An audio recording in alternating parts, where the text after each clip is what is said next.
Rachel. I'm going to tell you about one of like the weirder days I've had in my life. A little background first. After I graduated from college in 2010, I moved to Hawaii with my best friend. We both worked a lot, so whenever we had a day off, we tried to get outside and get into nature.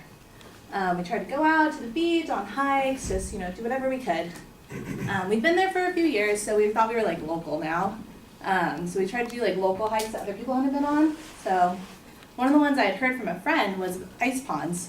It was in the neighborhood we lived in, so it wasn't too far, but it was kind of remote and people hadn't really heard about it. So we did a little bit of research online, kind of found out where the trailhead was. And so we kind of had an idea of what we were going to do. We both had Saturday off, so Saturday was coming. We're like, yes, we're going to go on this hike. It'll be really fun. Excited. So Saturday morning starts. We wake up, eat breakfast, put our hiking clothes on, spray ourselves with bug spray so we don't get eaten alive like every other hike we go on. We get in the car, we try to find the trailhead, we get lost, like usual, because we get lost going everywhere. And so we find it. And we get out, we park, and we start walking, and then we see this like weird sign, and it says, "The Aina is your grandmother." Like, what does that mean?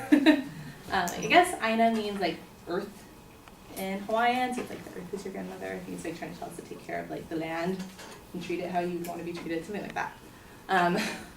But we start walking, and we're like hiking, walking. It's really jungly, but there's a clear path, so we're like, okay, we're good. I think we're going the right way. And then we come into a fork in the road. It's actually like a three-way fork. We're like, oh no, we didn't read about this. Like, where do we go from here? Left, middle, straight? Remember it saying that online that it was supposed to be steep. So the trail to our right gets real steep. Another two are like relatively flat. So like, guess we'll go that way. So we start hiking, going up, walking for about 20 minutes. Finally, we make it to the top of this hill. And there's a clearing, and then there's like a house in the corner. Like, why is there a house up here? Like, where did that come from? We're in the middle of nowhere. It's like a jungle. But there's more woods towards the back, so we assume that we're just gonna like walk straight through, go through the woods, and hopefully down to the ravine to like where these waterfalls and ponds are supposed to be. So we're like, okay, let's just keep going that way. So we start walking, and all of a sudden this man comes out of the house. And we're like, oh no. He like beelines toward us. Thing is, like, he's wearing like a kilt, like straight up Scottish kilt. It was like tartan, which is really weird in Hawaii. People wear like strongs or board shorts. So it's kind of strange. But he starts walking towards us. We're like, oh no, he's coming up to us. And he starts talking to us. And he's like, how'd you guys hear about this place? Like, where are you from? What are you doing here?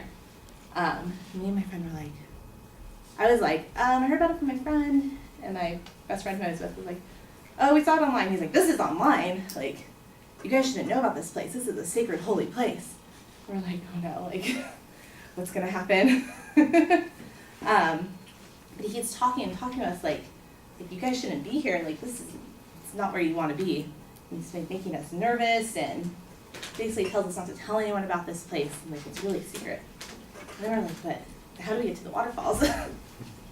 Like, can we keep going this way? He's like, oh no, if you go that way, it's just going to take you around to a giant loop around the mountain. We're like, oh no, we don't want to do that. And so we try to convince him that we're not going to tell anyone and that we're really just want to have fun and we're going to like take care of things while we're here. And so finally he tells us like, okay, go back down the hill, take the middle path, and you'll find the waterfalls. So we go back down, take that middle path. We see a wild boar runs across the way. Those things are scary. They have like babies and stuff.